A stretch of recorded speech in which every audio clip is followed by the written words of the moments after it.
Cerita dari Pulau Jawa, tepatnya di ujung timur Provinsi Jawa Timur. Cerita ini merupakan sebuah kisah kelam yang terjadi pada suatu keluarga saat dihadapkan dengan sebuah bencana dan dihadapkan pada sebuah kematian.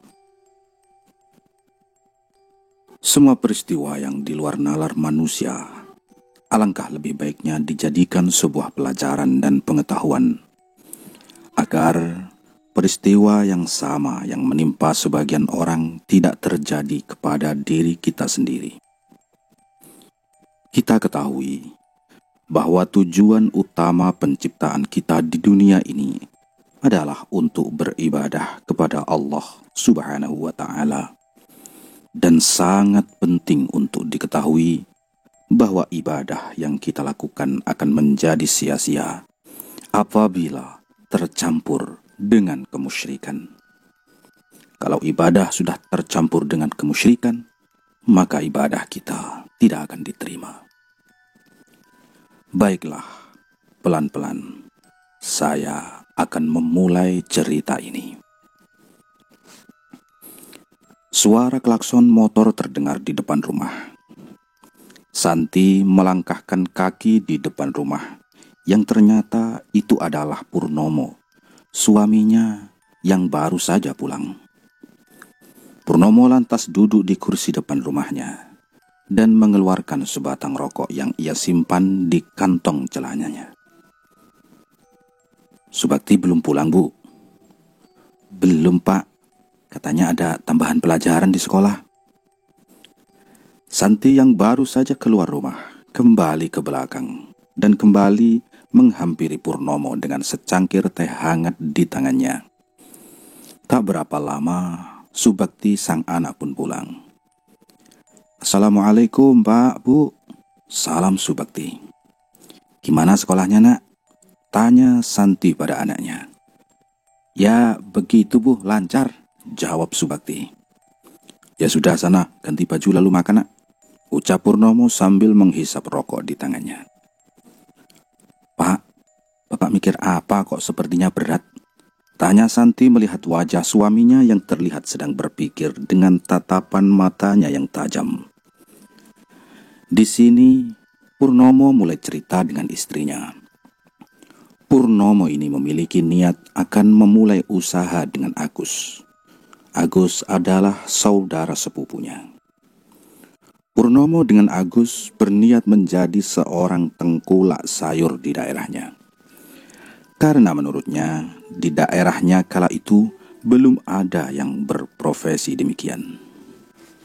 Oh iya, keluarga Purnomo tinggal di sebuah desa yang banyak dikenal karena letaknya berada di dataran tinggi di tanah Jawa. Selain itu, Desa Karang, desanya Purnomo ini juga terkenal dengan hasil buminya yang melimpah. Hingga tak ayal jika Purnomo dan Agus memiliki niat ingin menjadi tengkulak hasil bumi di daerahnya. "Insya Allah Ibu dukung, disiapkan saja ya Pak," ucap Santi mendukung niat suaminya. "Allahu Akbar, Allahu Akbar." Tanpa terasa, waktu sudah asar. Seperti biasa, Purnomo mengajak Santi dan Subakti anaknya sholat bersama di rumahnya. Kemudian, singkat cerita, di pagi harinya, setelah semuanya siap, Purnomo dan Agus, saudara sepupunya itu memulai usahanya. Tit! Bunyi klakson mobil bak terbuka terdengar di depan rumah. Agus datang menjemput Purnomo selepas subuh dengan mobil pickup milik mereka berdua yang sengaja mereka beli sebelumnya untuk usaha kali ini. "Bu, Bapak berangkat ya," Purnomo pamit dengan istrinya. Pagi kala itu, Purnomo dan Agus akan bertemu dengan Pak Cahyo, petani di desa sebelah, yang memang hari ini jadwal panen di sana. Dengan membawa uang yang sebelumnya disiapkan, Purnomo dan Agus yakin jika usaha pertamanya ini akan berhasil. Agus dengan yakin membawa mobil pickup yang ia bawa dengan cukup kencang, sembari menikmati sejuknya udara pagi dan memandangi bukit-bukit di kiri kanan jalan. Sudah menjadi hal yang normal bagi warga desa memulai aktivitas selepas subuh, terlebih mereka yang bermata pencaharian sebagai petani. Kira-kira langkah pertama kita nanti bagaimana ya, Gus? Tenang saja, Mas. Bismillah, lancar. Kita niatnya kan usaha dan halal, jawab Agus. Tiba saatnya Agus memberhentikan mobil di tepi salah satu ladang di desa Karang. Tampak Pak Cahyo sedang panen sayuran miliknya, dibantu beberapa warga di sana. Sebelum turun, Agus membunyikan klakson sebagai tanda jika Purnomo dan Agus telah sampai. "Oi, Pak Agus, Pak Pur sudah ada di sini toh ya?" seru Pak Cahyo dari arah belakang. Singkat cerita, setelah negosiasi usaha pertama, Purnomo dan Agus ini lancar. Dari pertama penjualannya, mereka sudah dapat untung berkali-kali lipat dari modal yang mereka gelontorkan di awal. Hanya membutuhkan kurang dari 6 bulan, usaha Purnomo dan Agus berkembang sangat pesat. Armada transportasi mereka pun bertambah. Yang awalnya hanya modal mobil pickup 1, sekarang sudah memiliki 6 truk tambahan. Belum lagi sekarang mereka sudah memiliki karyawan yang cukup banyak dan memiliki tempat pengolahannya sendiri di dekat rumah Purnomo. Berkat usahanya yang sukses, ekonomi keluarga Purnomo dan Agus naik drastis. Mereka masing-masing juga sudah memiliki mobil pribadi berkat usaha yang baru setengah tahun itu. Tapi, walaupun sudah di atas angin, ternyata tidak menggelapkan hati mereka berdua.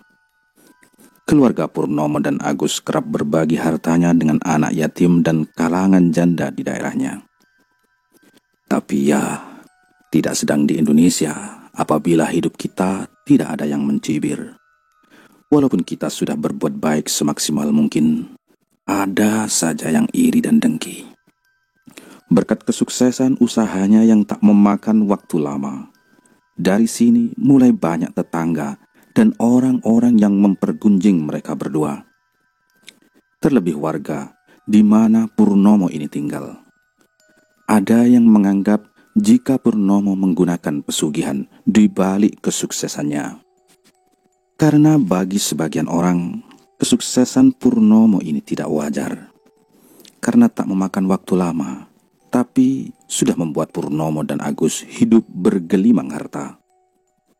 Hingga berbulan-bulan kemudian, tiba saatnya Purnomo kembali lagi menyedekahkan hartanya ke anak yatim dan kalangan janda di sekitar rumahnya, dibantu istri, anaknya dan karyawannya.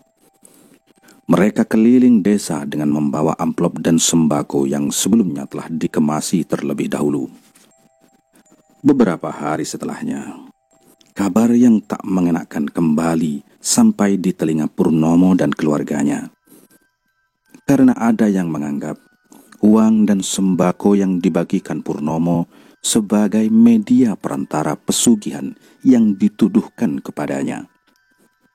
Puncaknya, suatu sore ada seorang janda yang sedang sakit datang ke rumahnya dengan membawa uang dan sembako yang sebelumnya ia terima. "Purnomo, ini uang dan semua pemberianmu saya kembalikan. Semua yang kamu beri ini tak lebih hanya caramu dan media pesugihanmu semata," teriak seorang janda setengah tua dari pekarangan rumahnya. Purnomo dan Santi berusaha menjelaskan dan membantah tuduhan yang tidak berdasar itu. Tapi belum sampai mereka menjelaskan, janda ini kembali lagi meluapkan emosinya kepada Purnomo dan keluarganya dengan memaki-makinya dan mengucapkan semua tuduhan yang telah ia yakini itu. "Bu, saya tidak pesugihan. Saya di sini usaha tidak menggunakan pesugihan, Bu. Saya dan keluargaku paham tentang apa saja yang diperbolehkan dan tidak diperbolehkan di agama. Ibu punya bukti kalau saya ini pesugihan. Jangan asal tuduh, Bu, seru Purnomo dengan nada sedikit meninggi karena tersulut emosinya. Tampak Santi istrinya itu menenangkan Purnomo di sampingnya. Sementara Subakti sang anak hanya diam berdiri di belakangnya, memperhatikan kejadian apa yang ada di depannya. Purnomo yang kala itu tidak mau memperpanjang masalah. Akhirnya hanya menerima uang dan sembako yang sebelumnya ia berikan dari tangan janda setengah tua itu. Tak sadar, suasana depan rumah Purnomo sudah ramai, banyak tetangganya berkumpul karena ucapan janda tersebut yang sangat keras dan memanggil perhatian orang-orang di sekitarnya.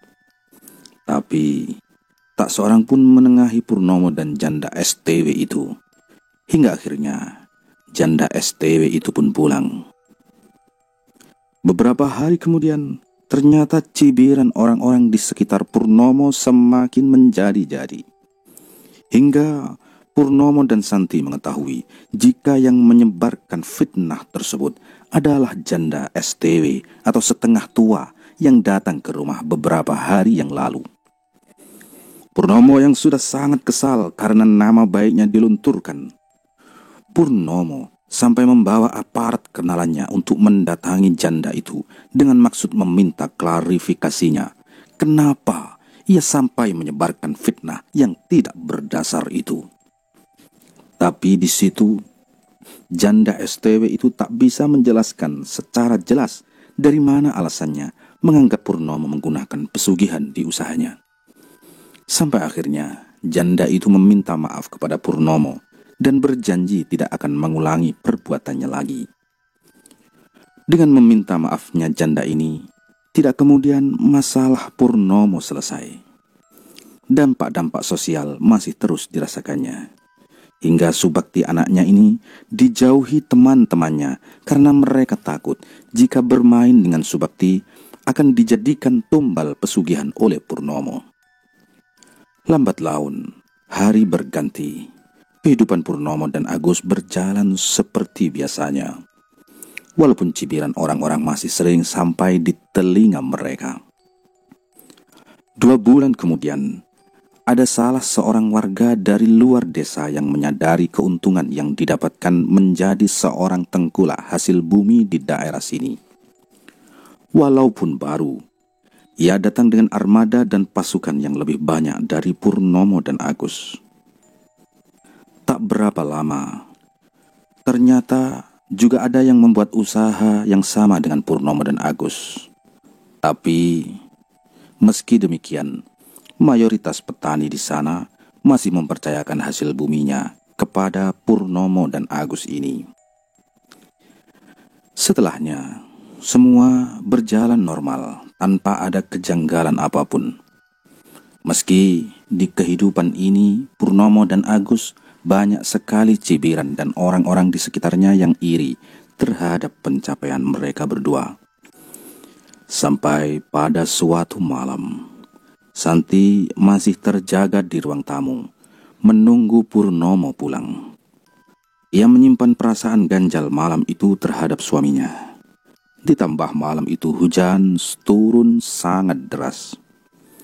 "Assalamualaikum," terdengar salam Purnomo di antara suara hujan sambil mengetuk pintu rumahnya. Santi yang sudah khawatir menunggu langsung membuka pintu rumahnya. "Kok sampai jam segini toh, Pak?" tanya Santi karena tak biasa mengetahui Purnomo pulang hingga jam 23 malam. "Tadi kendaraannya mogok di jalan, Bu. Jadi berhenti benerin dulu di jalan," jawab Purnomo dengan nada yang tampak lelah malam itu. Malam itu Purnomo langsung istirahat dengan istrinya. Suasana rumah yang biasanya dingin seketika berubah panas hingga membuat Purnomo yang baru saja tidur kembali bangun. Santi merasakan hal yang sama, ditambah mendengar suara Purnomo bangun, membuatnya bangun juga dari tidurnya.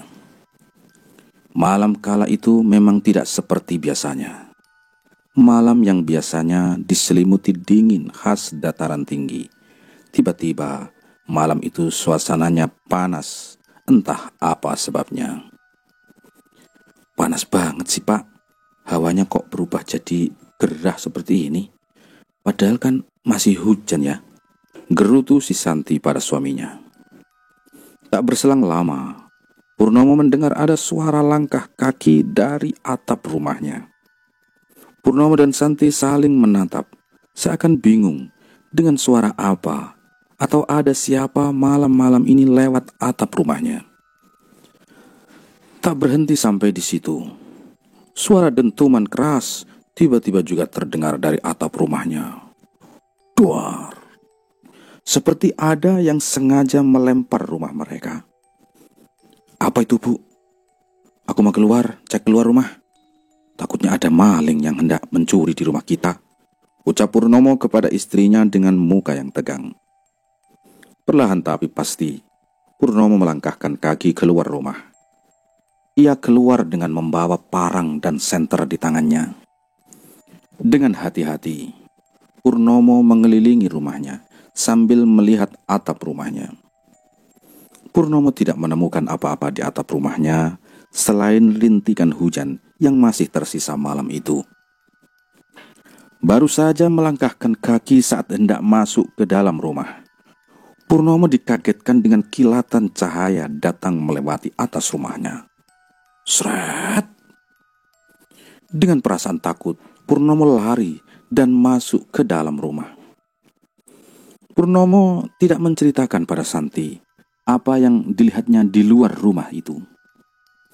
Purnomo dan Santi kembali melanjutkan tidurnya malam itu. Mereka tidak menyadari jika kejadian malam itu adalah awal dari petaka yang akan mendatangi keluarganya. Apalagi malam itu juga bertepatan dengan malam yang disebut sebagai Malam Anggoro Kasih. Malam Anggoro Kasih atau Malam Selasa Kliwon itu dianggap keramat dan dipercaya dapat menghadirkan para lelembut dengan cepat. Selain itu, Malam Anggoro Kasih dipercaya akan membuat urusan guna-guna menjadi lebih ampuh. Kebanyakan orang yang menggunakan malam ini sebagai titik ritual untuk mentirakati sebuah amalan-amalan akan pengasihan, pelet, dan jalur guna-guna yang banyak diyakini sebagian orang sebagai malam mujarab untuk mengirimkan santet kepada seseorang. Pagi harinya, Purnomo pergi bersama Agus di ladang tetangganya yang hari ini panen. Sepulangnya di sana, Purnomo mengeluh kesakitan di seluruh tubuhnya dan badannya demam tinggi. Purnomo lalu dirawat oleh Santi di rumah. Semua pekerjaannya dihandle Agus dan karyawannya yang lain. 3 hari dirawat, Purnomo tidak menunjukkan tanda-tanda akan membaik. Panasnya semakin tinggi. Di hari ketiga ini, Santi dibuat bingung sekaligus terkejut dengan keadaan perut suaminya yang mengeras dan ada benjolan di permukaannya. Bakti, Bakti, teriak Santi memanggil anaknya. Buruan minta tolong orang di depan untuk mengantar bapak berobat, seru Santi kepada anaknya dengan wajah khawatir karena melihat kondisi Purnomo. Purnomo yang saat itu sadar hanya diam melihat istri dan karyawannya mengangkatnya ke dalam mobil untuk dibawa berobat sore hari itu. Joko, itu adalah karyawannya yang mengantar Purnomo dan Santi, membawa kemudi mobil dengan kencang, menembus kabut pedesaan yang turun sore hari itu. Sesekali ia menyembunyikan klakson agar mobil yang ia bawa bisa melaju dengan kencang menuju klinik yang tidak jauh dari rumahnya. Sesampainya di klinik, Purnomo hanya didiagnosa sakit demam biasa dan tidak ada penyakit yang lainnya. Santi menggeleng-gelengkan kepalanya seperti belum puas dengan hasil pemeriksaan ini. Sore itu, mereka pulang ke rumah dengan membawa obat dari dokter. Santi berencana jika tidak ada perubahan dalam 2 hari ini, ia akan membawa suaminya ke rumah sakit di kota. Benar saja, Setelah 2 hari Purnomo tak juga membaik. Santi ditemani Subakti dan diantar Joko membawa Purnomo ke rumah sakit di kota. Dan perjalanan itu memakan waktu 1 jam sebelum akhirnya mereka tiba di rumah sakit. Di sana, Purnomo didiagnosa pembengkakan kelenjar getah bening di perutnya dan harus segera dioperasi. Kurang lebih 2 jam menunggu dengan harap dokter yang menangani Purnomo datang dengan membawa kabar jika saat dioperasi tadi tidak ditemukan apa-apa di perut Purnomo. Benjolan kelenjar getah bening yang dimaksud sebelumnya juga tidak ditemukan. Santi menangis mendengar kondisi suaminya ini. Santi mencoba bertanya sekali lagi dengan dokter itu. Barangkali ada kesalahan pemeriksaan atau yang lain. Dokter itu kembali menjelaskan sama dengan penjelasannya awal tadi. Setelah Purnomo dirawat di sana hingga 3 hari lamanya, perubahan yang terlihat hanyalah demam Purnomo yang sudah mulai turun.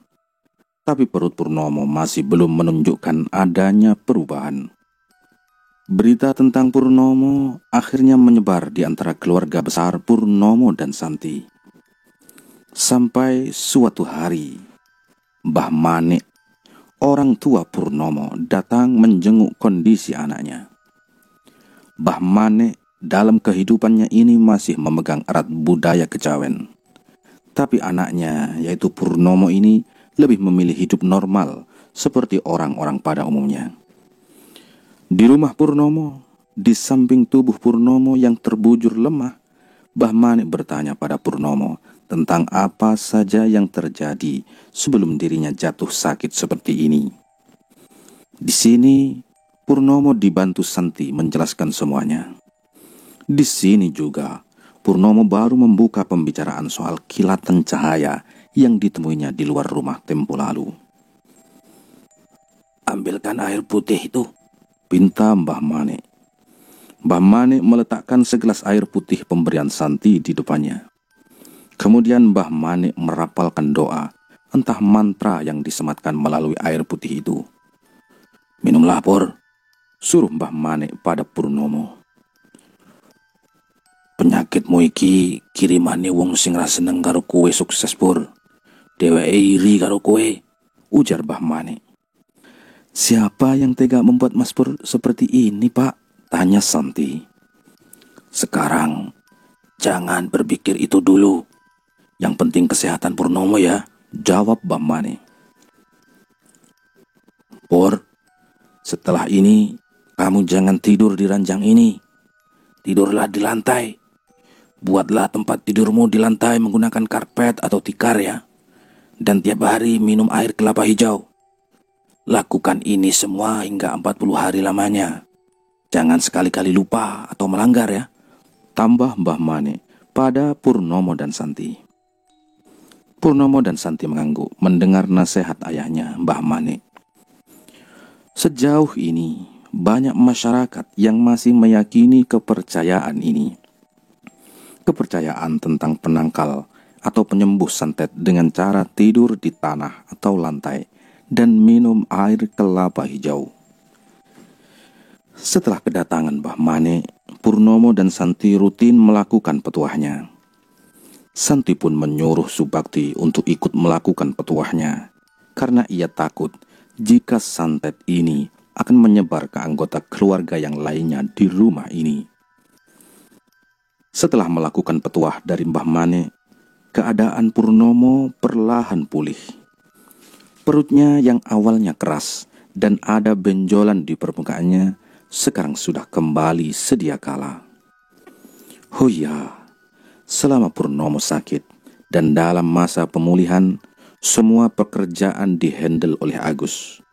Dan Purnomo meminta untuk Agus dan semua karyawannya tidak menyebarluaskan kabar tentang jatuh sakitnya Purnomo. Berhari-hari setelah Purnomo sehat, ia kembali beraktivitas seperti biasanya. Tapi ada yang aneh bagi Purnomo. Belakangan, Agus tidak seperti biasanya. Dia lebih sering pulang cepat dan lebih murung dari biasanya. Hingga suatu malam, saat Purnomo tengah makan malam dengan keluarganya, ia mendapat kabar dari pesan singkat di HP-nya jika Agus jatuh sakit. Dan menurut kabar yang diterimanya, sakit yang menimpa Agus ini aneh dan tiba-tiba. Besoknya, Purnomo ke rumah Agus. Ia terkejut melihat kondisi Agus yang lemah dengan wajah yang pucat. Anehnya, perut dari Agus juga keras dan membesar, bahkan lebih parah dari Purnomo kemarin. Purnomo yang sudah curiga kalau ini ada kaitannya dengan santet yang dikirimkan padanya tempo lalu. Ia kemudian berusaha menyampaikannya pada istrinya. Namun, Titin, istri Agus, sama sekali tidak percaya dengan apa yang dikatakan Purnomo. Terlebih memang sebelumnya ia dan Agus hanya mengetahui jika sakitnya Purnomo tempo lalu hanya sakit biasa, tidak ada kaitannya dengan santet. Titin dibantu saudaranya tetap berupaya melalui tenaga medis untuk menyembuhkan suaminya. Tapi tak seorang pun dari dokter yang didatanginya menemukan penyakit yang diderita suaminya itu. Hingga 3-4 kalinya Titin berganti dokter dan rumah sakit. Tapi masih saja tidak ditemukan penyakit apa yang diderita Agus. Hingga suatu hari, Titin berinisiatif mengadakan pengajian di rumahnya. Selain berharap kesembuhan untuk suaminya, ia juga dalam rangka menolak bala yang datang pada keluarganya.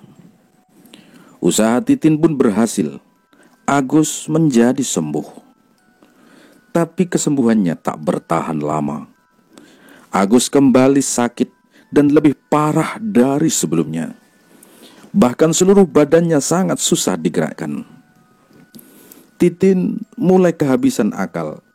Bagaimana lagi caranya menyembuhkan suami kesayangannya ini? Titin kembali membawa suaminya ke rumah sakit yang lain. Tapi usahanya tetap saja nihil. Tidak ditemukan penyakit apapun di tubuh suaminya. Terhitung sudah hampir 2 bulan lamanya, Agus belum juga sembuh. Titin sudah hampir kehabisan akal untuk menyembuhkan suaminya.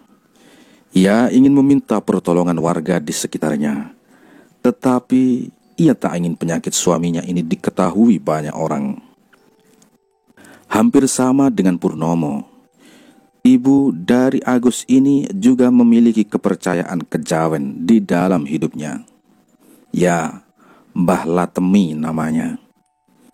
Sengaja beliau diundang oleh Titin untuk membantu menyembuhkan suaminya yang sekaligus anaknya.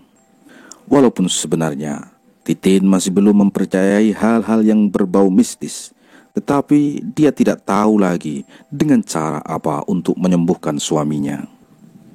Di awal kedatangan Mbah Latemi, ia menyarankan hal yang sama dengan apa yang disarankan Mbah Manik, ayahnya Purnomo, kepada Purnomo dulu. Tetapi semua itu tidak memberikan dampak sama sekali. Agus masih terbujur lemah, tidak berdaya. Di pertemuan berikutnya, Mbah Latemi meminta Titin membawa Agus ke rumahnya yang hanya selisih beberapa desa dari kediamannya. Di situ, Titin dan Agus diminta langsung ke halaman belakang rumah. Jadi, di belakang rumah, Mbah Latemi ini ada lahan yang kosong yang cukup luas. Di situ sudah ada tungku dengan arang yang sudah terbakar di dalamnya. Dan ada satu orang yang sepertinya adalah orang kepercayaan dari Mbah Latemi. Setibanya di sana, Titin diminta mendudukkan Agus dengan bantuannya. Tampak Mbah Latemi berkomunikasi dengan orang kepercayaannya itu. Sebut saja namanya Karman. Tidak lama Karman masuk ke dalam rumah Mbah Latemi dan keluar lagi dengan membawa kuda mainan yang terbuat dari anyaman bambu, atau orang-orang mengenalnya dengan sebutan kuda lumping atau jadilan. Ya, benar. Ajian kuda lumping. Mbah Latmi akan menggunakan kuda lumping untuk menangani Agus. Mbah Latmi menggunakan Karman sebagai medianya atau penari kuda lumpingnya. Apa saja yang terjadi nanti, kamu diam saja ya, Tin. Kamu menjauh sedikit ya dari Agus. Gus, kamu tahan, duduk diam dulu sementara, ucap Mbah Latmi. Titin dan Agus hanya mengangguk dan melaksanakan apa yang dikatakan Mbah Latmi. Di antaranya gelapnya malam, Mbah Latmi memulai ritualnya. Ia terlihat komat kamit merapalkan mantranya. Agus dan Titin mulai ketakutan melihat Mbah Latmi, walaupun ia adalah orang tuanya sendiri. Tapi tidak biasanya ia melihatnya dalam kondisi seperti ini. Tidak lama, Karman yang ada di dekatnya mulai kerasukan. Karman mulai memainkan kuda lumping yang tadi diambilnya. Ia menari-nari ke kanan kiri sesukanya. Entah apa yang merasuki tubuh Karman. Mbah Latmi terlihat mendekati Karman dan kembali merapalkan mantranya lagi. Dari sini, Karman mulai mendekati Agus. Tampak sekali wajah Agus yang ketakutan. Titin ingin sekali menemani suaminya, tapi keadaan memaksanya untuk tetap diam di sana dan berjarak dari suaminya. Dengan menari-nari, Karman perlahan mendekati Agus. Dengan tangannya, Karman menyentuh seluruh badan Agus. Tak satupun badannya luput dari sentuhan Karman. Tubuh Agus mulai bereaksi. Ia bergetar hebat saat tubuhnya disentuh oleh Karman. Mbah Latmi yang melihatnya tetap diam dan membiarkan Karman dan Agus. Setelah agak lama, tangan Karman berhenti di kedua telinga Agus, hidung dan mulut secara bergantian. Seketika Agus pun batuk hebat. Mbah Latmi terlihat memegang leher Karman dan kembali merapalkan mantra. Ternyata Mbah Latmi menyadarkan Karman. Setelah Karman sudah normal, Mbah Latmi mendatangi Agus dan Titin lalu juga ikut menghampirinya.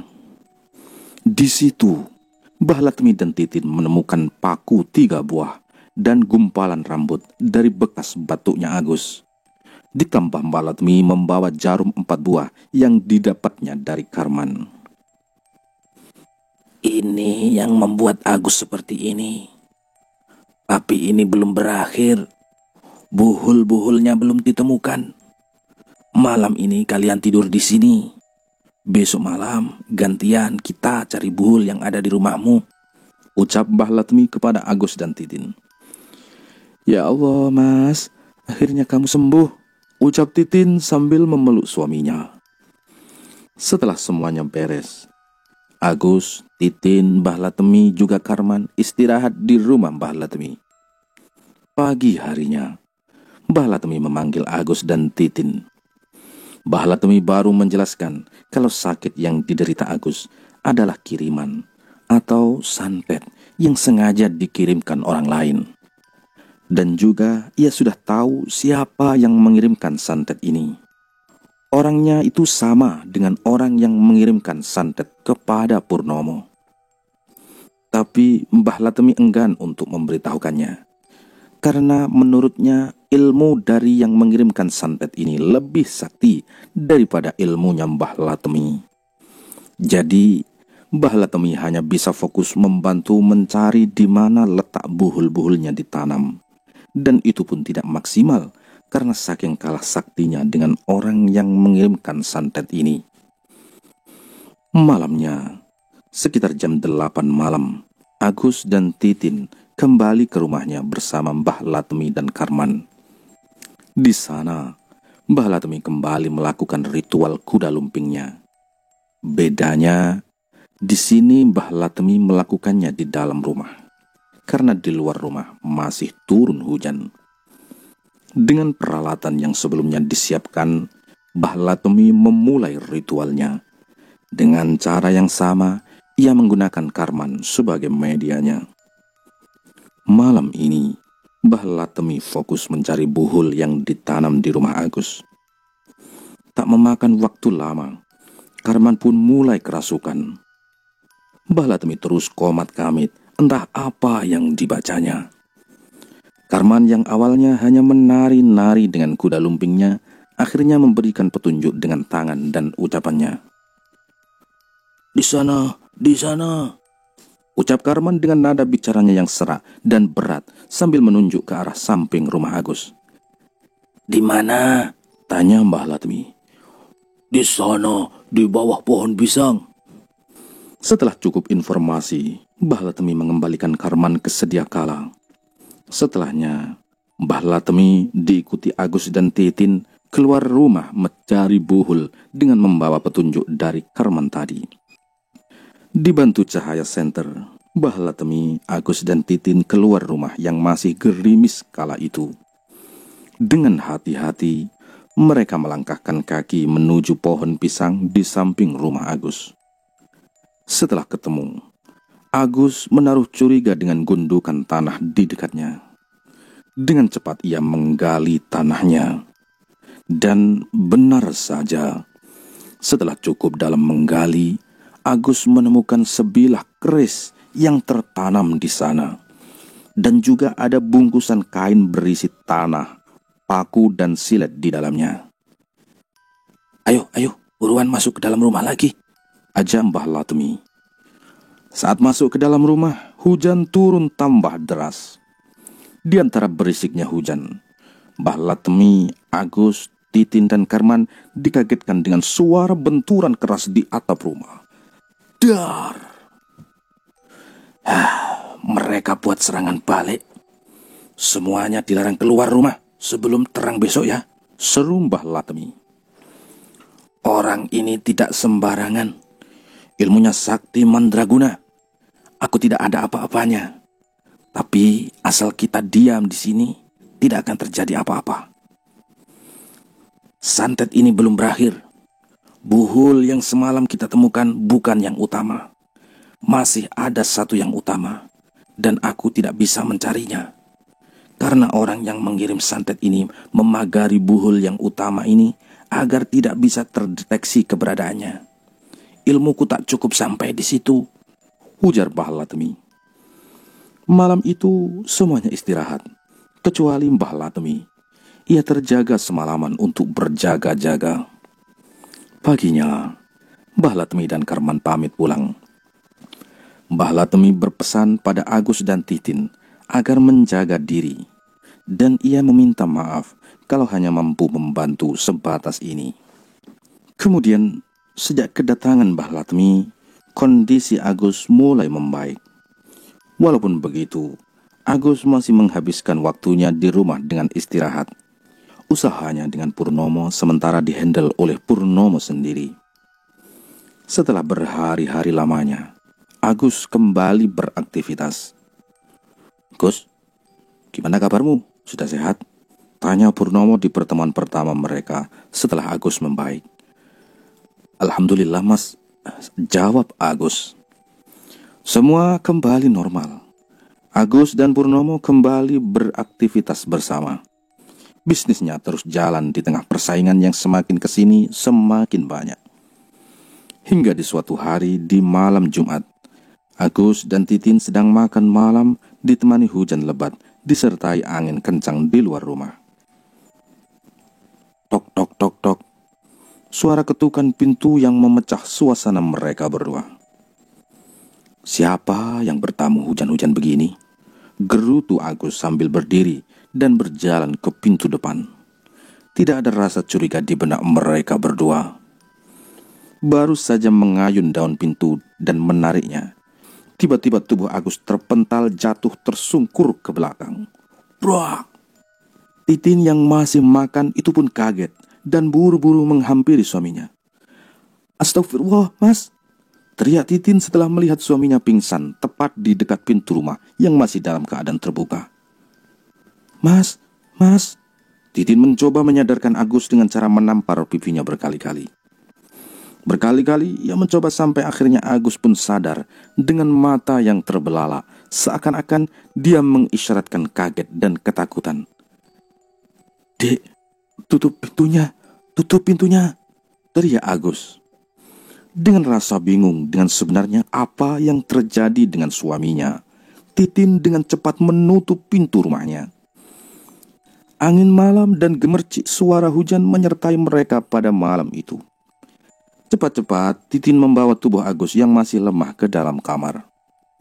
Di situ, Agus menceritakan jika setelah membuka pintu, ada sosok hitam seperti lutung masuk dan mendorong badannya hingga jatuh tersungkur, kemudian pingsan.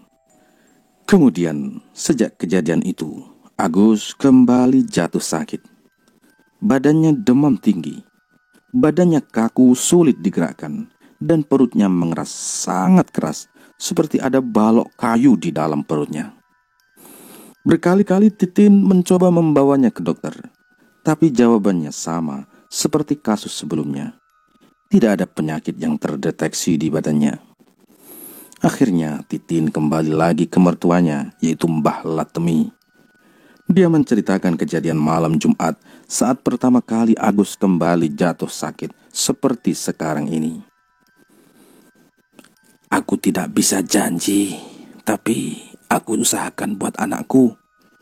Kamu pulang saja ya menjaga suamimu, suruh Mbah Latemi kepada Titin. Kala itu, hari Minggu malam Senin, 2 hari setelah kejadian Agus jatuh tersungkur. Dengan seluruh tenaga dan ilmu yang dipunyai Mbah Latemi, ia berusaha menyelamatkan putra laki-lakinya dari serangan santet itu. Namun apa daya, upaya Mbah Latemi dengan mudah dipatahkan oleh pengirim santet tersebut. 3 hari setelah itu, Agus menghembuskan nafas terakhirnya secara mengenaskan. Ia meninggal di atas tempat tidurnya dengan mata terbelalak, mulut menganga, dan perut yang masih mengeras. Titin histeris melihat kondisi suaminya yang meninggal dengan kondisi demikian. Akhirnya, santet ini memakan korban. Agus sudah tewas karenanya. Satu desa pun ramai karena kabar kematian Agus yang sudah banyak diketahui karena serangan santet. Purnomo yang mendengar kabar kematian Agus lekas mendatangi rumahnya. Mau apa kamu kesini? Kamu toh yang membuat suamiku mati? Pergi kamu! Teriak Titin saat Purnomo baru menginjakkan kaki di rumahnya. Suasana yang awalnya haru seketika berubah tegang karena kedatangan Purnomo. Akibat kemarahan Titin, banyak orang di sana yang menyimpulkan jika kematian Agus ada hubungannya dengan rekan usaha sekaligus saudaranya, yaitu Purnomo. Semenjak kejadian itu, ada kesenjangan antara keluarga Titin dengan Purnomo. Titin memilih menjauh sejauh-jauhnya dari keluarga Purnomo agar tidak bernasib sama seperti Agus. Sejak kematian Agus, hidup Purnomo menjadi banyak sekali cobaan. Mulai dari cibiran orang-orang yang belum hilang, ditambah berita santet yang menimpa dirinya dan Agus, sehingga membuat dirinya banyak dijauhi tetangga dan rekan bisnisnya. Apakah masih ingat perkataan Mbah Latemi? Ada 2 hal utama yang dikatakan Mbah Latemi waktu itu. Pertama, yang mengirim santet pada Agus, orangnya sama dengan orang yang mengirim santet kepada Purnomo. Artinya, sudah pasti orang yang mengirimkan ini memiliki kecemburuan atau iri terhadap pencapaian mereka berdua. Terus yang kedua, buhul yang ditemukan Mbah Latemi di rumah Agus itu bukan merupakan yang utama. Masih ada buhul yang utama yang tidak bisa dicarinya. Sementara kita tahu bahwa jika ingin menghilangkan santet, maka kita harus mencari dan menghilangkan semua buhul-buhul yang ada. Sejak banyak berita-berita miring menyerang Purnomo, perlahan bisnis Purnomo pun menurun. Banyak petani-petani yang lebih memilih menjual hasil buminya kepada tengkulak yang lain, karena mereka lebih memilih cari aman daripada mereka ikut menjadi korban seperti Agus. Purnomo masih belum menyadari jika santet ini belum berakhir. Mbah Latemi atau Titin tidak sama sekali memberitahu kalau masih ada buhul yang utama yang entah ditanam di mana. Kurang lebih 1 bulan lamanya, sama sekali tidak ada gangguan menyerang kehidupan Purnomo. Tapi sampai pada suatu hari, sesuatu terjadi pada Mbah Mane. Mbah Mane ini ayahnya Agus yang pernah menyembuhkan Agus dari pengaruh santet yang pertama tadi. Itu rumahnya tak jauh dari rumah Purnomo. Dan beliau mulai mendapat gangguan. Entah apa penyebabnya, sampai Mbah Mane yang gantian menjadi incaran. Mbah Mane ini tinggal dengan istrinya, yaitu Mbah Marseh, ditemani 2 anaknya yang bernama Amin dan Rahmat. Itu adiknya Purnomo yang masih tinggal di sana. Mereka tinggal di dalam rumah kayu yang memiliki nuansa Jawa kuno, dengan bentuk joglo dan pernak-pernik antiknya. Mbah Mane ini sehari-harinya menggarap ladang di ladang milik pribadinya. Suatu hari, Mbah Marseh dan Mbah Mane sedang duduk di dalam rumahnya sambil menikmati sejuknya suasana pegunungan yang bisa dirasakan hingga di dalam rumah. Mereka duduk sambil menyeruput teh hangat di kursi kayu panjang. Orang di sana menyebutnya kursi jongko. Entah saat itu sudah berapa lama, tiba-tiba saat Mbah Marseh melihat ke arah Mbah Mane, di sampingnya ada makhluk terbungkus kain putih dengan kuncup di kepalanya. Sontak Mbah Marseh yang melihat memalingkan wajah dan berlari keluar rumah sambil berteriak, "Pocong, pocong!" Mbah Mane yang bingung mengikutinya di belakang. Di luar rumah, Mbah Marseh bercerita kalau ia masih melihat pocong sedang duduk di kursi panjang. Mbah Marseh sama sekali tidak mau masuk rumah sebelum Amin dan Rahmat pulang ke rumah. Walaupun suaminya, yaitu Mbah Mane ini memiliki kepercayaan kejawen, tidak berarti dia dan suaminya itu kebal dan selalu biasa saja ketika mengetahui hal-hal gaib. Mbah Mane dan Mbah Marseh menunggu anak-anak mereka di luar rumah hingga hari temaram. "Loh, Pak, Bu, kok di luar?" tanya Amin yang pulang lebih dulu dari Rahmat. "Gak apa-apa, Min, ingin cari angin aja di depan," jawab Mbah Marseh yang enggan menceritakan dari apa yang dilihatnya tadi. Saat baru saja masuk rumah, Rahmat pun pulang. Mbah Marseh menjadi tenang dengan kepulangan mereka berdua. Seperti Purnomo dan Agus sebelumnya, santet akan datang ketika ada kejanggalan-kejanggalan yang mengawalinya sebagai tanda. Walaupun sempat teringat dengan masalah Purnomo, tapi di sini Mbah Mane menyangkal pikirannya itu. Menurutnya, tidak mungkin santet itu sampai kepadanya, karena dia merasa tak punya masalah apapun dengan orang-orang di luar sana, apalagi hingga menyakiti orang lain yang dapat memicu santet seperti yang dialami Purnomo. Semua tetap berjalan normal sejak kejadian itu. Bedanya, setelah kejadian itu, Mbah Mane tidak memiliki nafsu makan sama sekali. Berhari-hari, ia sama sekali tidak memasukkan makanan ke dalam perutnya, kecuali air putih. Mbah Marseh dan 2 anaknya sampai bingung dengan Mbah Mane ini. Berkali-kali ia memaksa Mbah Mane untuk makan, tapi usahanya gagal.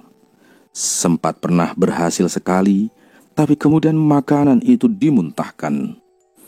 Heran, bingung, 2 hal yang dirasakan Mbah Marseh, Amin dan Rahmat. Mereka bingung sebenarnya apa yang terjadi dengan Mbah Mane. Di keseharian, ia tampak biasa saja, tapi perlahan badannya menjadi kurus kerontang karena hanya kemasukan air putih. Perlahan kondisi Mbah Mane semakin memburuk. Ia jatuh sakit dengan kondisi badan yang sangat kurus. Sudah hampir 2 minggu Mbah Mane berada dalam situasi ini.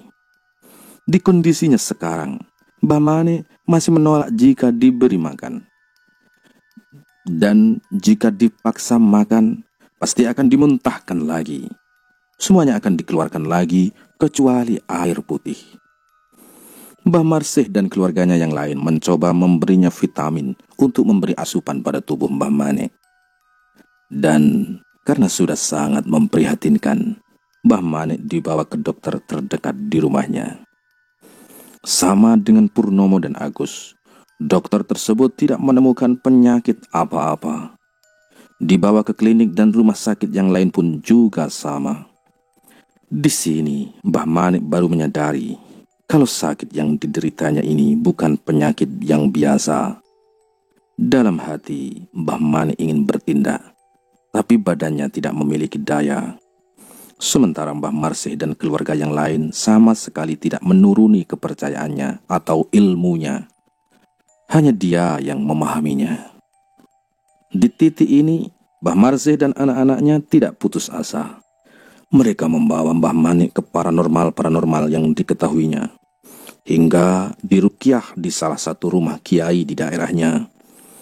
Sampai-sampai di suatu hari, Mbah Marseh mengadakan pengajian di rumahnya dengan tujuan menyembuhkan Mbah Manik. Di antara pengajian-pengajian itu, Siti, ini masih famili dari Mbah Manik, kerasukan dan mengatakan, "Ingat dan hati-hati di rumah ini." Siti berontak saat beberapa orang mencoba menyadarkannya. Tapi di sini ada yang unik. Siti ini memang sedari kecil sudah sering kerasukan. Dan Siti bisa disadarkan jika tubuhnya dikalungi selendang hitam yang dipakai penari kuda lumping. Keluarga yang sudah memahami, tanpa berpikir, langsung mengeluarkan selendang hitam dan mengalungkan di leher Siti. Seketika ia pingsan dan sadar. Tak lama dari situ, tiba-tiba timbul reaksi dari tubuh Mbah Manik. Tidak akan ada yang bisa menghalangi tujuanku, termasuk kalian semua. Pergi kalian, pergi, ucap Mbah Manik dengan suara berat dan menyeramkan. Semua orang di sini sudah mengetahui jika itu bukan Mbah Manik. Melihat itu, anak-anak Mbah Manik menahan tubuh Mbah Manik yang mencoba berontak. Jika dalam kondisi normal, jangankan berontak, ingin duduk sendiri saja, Mbah Manik tak punya daya. Tapi kali ini Mbah Manik sangat kuat. Walaupun bisa tertahan, tapi terlihat wajah dari anak-anaknya yang kewalahan menahannya. Beberapa hari setelah pengajian, Mbah Manik belum memperlihatkan adanya perubahan. Nampaknya, upaya Mbah Manik masih dengan keluarganya belum membuahkan hasil. Mbah Manik tetap terbujur kaku dan lemas dengan badan yang tambah kurus memprihatinkan. Di hari itu, siang hari, Mbah Marseh dan seluruh anak, mantu dan cucunya berkumpul.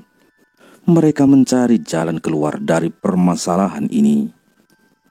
Belum sampai mereka mendapat akal, mereka kaget melihat Mbah Manik keluar dari kamarnya dan berjalan dengan gagahnya keluar rumah dengan pisang di tangannya menuju depan rumah. Di sana Mbah Manik mengambil batu di pelataran rumahnya dan melemparnya ke atap rumah. Sontak, Mbah Marseh dan anak-anaknya menghampiri Mbah Manik dan menahannya. "Pak, Bapak kok kuat jalan? Bapak melempari apa?" tanya salah seorang anaknya. "Itu leh, banyak monyet di atas sana," jawab Mbah Manik. Dari nada dan tutur katanya, bisa dikenali kalau ini bukan Mbah Manik. Lagi pula, mana kuat Mbah Manik berdiri dari tempat tidurnya dan jalan ke depan rumah. Tidak lama, Mbah Manik pun pingsan dan diangkat anak-anaknya ke dalam kamar. Di situ semua keluarganya hampir putus asa. Mereka sudah ikhlas kalau ini sudah waktunya Mbah Manik. Tapi mereka memohon untuk tidak dibuat seperti ini. Di siang itu, Mbah Marseh dan anaknya menemukan satu cara, dan mungkin ini menjadi upaya terakhir mereka. Mereka berencana akan mengadakan pengajian kembali di malam Jumat. Mereka akan mengundang kiai-kiai di beberapa desa di sekitar daerahnya untuk membantu menyembuhkan Mbah Manik. Setelah dikumpulkan, ada 21 kiai yang akan diundang oleh mereka. Singkat cerita, tibalah sampai malam Jumat yang ditentukan. Pengajian dimulai tepat pada pukul 10 malam di rumah Mbah Manik. Malam hari kala itu benar-benar memiliki suasana yang berbeda. Dinginnya malam disertai angin kencang, tapi tidak menunjukkan akan turunnya hujan. Salah seorang kiai yang bernama Kiai Said membawa tempat air seperti jerigen yang setengahnya berisi air. Pengajian dimulai di dalam kamar Mbah Manik. 21 kiai itu duduk mengelilingi Mbah Manik, dan ada 2 kiai, yaitu Kiai Said dan Kiai Rahman, yang duduk tepat di samping Mbah Manik. "Nak, pegang dan tahan tubuh Bapak jika bereaksi," ucap Kiai Rahman. Jerigen diletakkan di dekat Kiai Said. "Bismillahirrahmanirrahim. Yasin." Pengajian pun dimulai. Baru saja dimulai, lampu kamar Mbah Manik dan ruang tengah tiba-tiba mati. Rumah Jawa kuno ditambah nuansa gelap benar-benar membuat bulu kuduk merinding malam itu. Keluarga yang ikut menunggu di sana hanya mampu diam dan menangis melihat kondisi ini. Semakin lama, lantunan ayat Al-Quran semakin keras mengisi setiap sudut kamar Mbah Manik. Terlihat Kiai Said bergantian memegang seluruh sudut tubuh Mbah Manik sambil menariknya dan menaruhnya ke dalam jerigen yang berisi air. Kemudian jerigen itu ditutup lagi. Kiai Said seperti mengambil sesuatu dari tubuh Mbah Manik, tapi tidak terlihat. Di setiap tarikannya, keluar teriakan dari mulut Mbah Manik. Mbah Marseh yang berada di dekatnya hanya menangis melihat suaminya kesakitan di depan matanya. "Tutup semua pintu dan jendela rumah," pinta Kiai Said. Amin bergegas menutup semua pintu dan jendela rumahnya. Tak lama, dari situ Mbah Manik berontak sangat hebat dan ditahan anak-anaknya yang mencengkram tangan Mbah Manik. Suara pengajian terus menggema. Di kamar Mbah Manik yang gelap, tiba-tiba dari luar rumah terdengar suara benturan-benturan keras, seperti ada sesuatu yang mencoba masuk ke dalam rumah Mbah Manik. Rumah kayu yang awalnya diam dan kokoh tiba-tiba bergetar akibat benturan-benturan dari luar. Malam hari kala itu benar-benar menjadi malam pertempuran antara para kiai dengan orang yang mengirimkan santet pada keluarga Purnomo. Tegang dan menakutkan, hanya itu yang bisa dirasakan sekarang. "Astagfirullah, astagfirullah, astagfirullah," teriak keluarga Mbah Manik yang menyaksikan kejadian ini.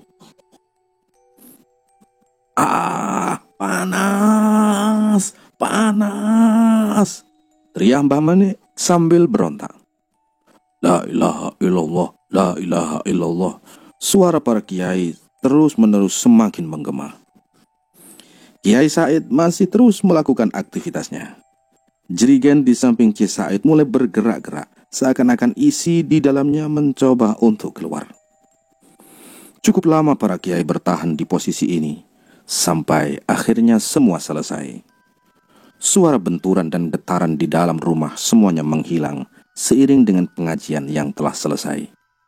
Mbah Manik juga terlihat tidur di atas tempat tidurnya. Yang di dalam sini adalah yang membuat Mbah Manik seperti ini. Tolong, jerigen ini dibuang di air yang mengalir, dan jangan sekali-kali dibuka ya, ujar Kiai Said sambil memegang jerigennya. Jam sudah menunjuk pukul 1 malam. 3 orang anaknya termasuk Purnomo membawa jerigen ke sungai yang agak jauh dari rumahnya untuk membuangnya. Beberapa hari setelahnya, keadaan Mbah Manik perlahan membaik. Tubuhnya sudah menerima jika diberi makanan. Tapi seringkali Mbah Manik ketakutan sambil menunjuk atap rumahnya.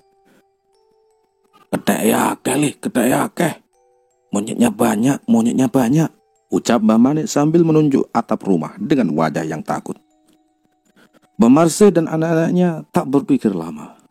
Mereka kembali mengadakan pengajian untuk menghilangkan monyet-monyet yang dimaksud Mbah Manik. Kali ini tidak membutuhkan waktu yang lama dan tidak semenegangkan sebelumnya.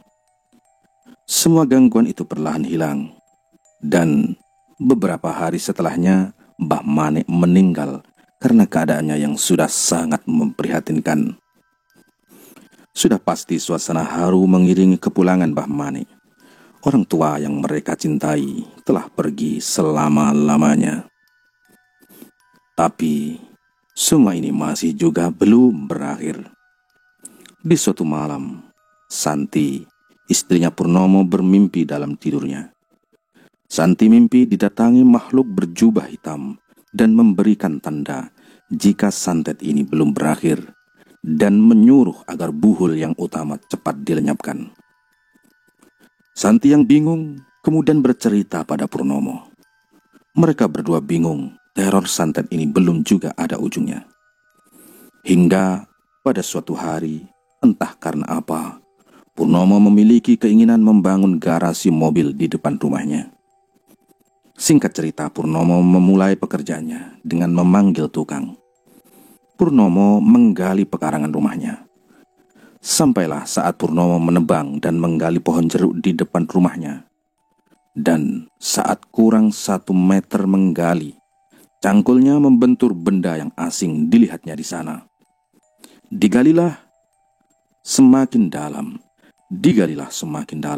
sampai akhirnya Purnomo menemukan bambu kuning berukuran 30 cm.